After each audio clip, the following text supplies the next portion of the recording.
Nebraska Cornhuskers are getting closer to tip-off time against the Iowa Hawkeyes. 1:05 for the start of this one. Nebraska 12-14 on the season.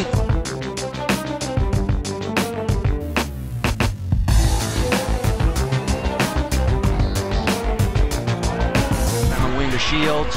Pump fake drives against Woodbury. Reverse layup. Got it. Shields scoring and one opportunity.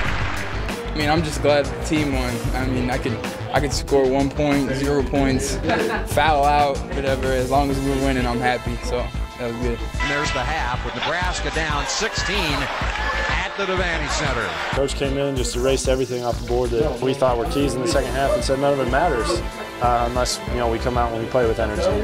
And that was the biggest change. I mean, when we come out, when we play hard, when we play with energy, we're going to be tough to beat. Kick out to Talley. Talley drives and spins, puts it up and in, off the window, and we've got an 8-point ball game. This is the run Nebraska needed. Get it back under 10.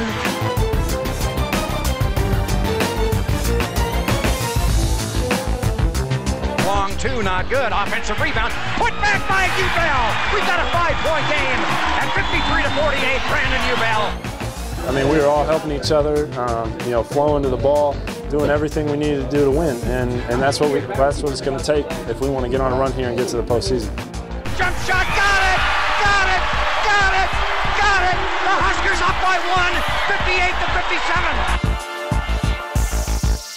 58-57. Coach called the double screen, and he told me to just read it. If I got the shot, then for me to shoot it. And if they tried to double team me, I backed out. And I seen I had my guy one-on-one, so I just went at it and shot the shot. Long range three. Got it!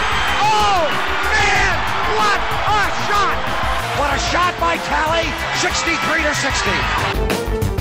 Nebraska comes from behind and knocks off Iowa 64-60. How about that? Team on three, ready? 1, 2, 3.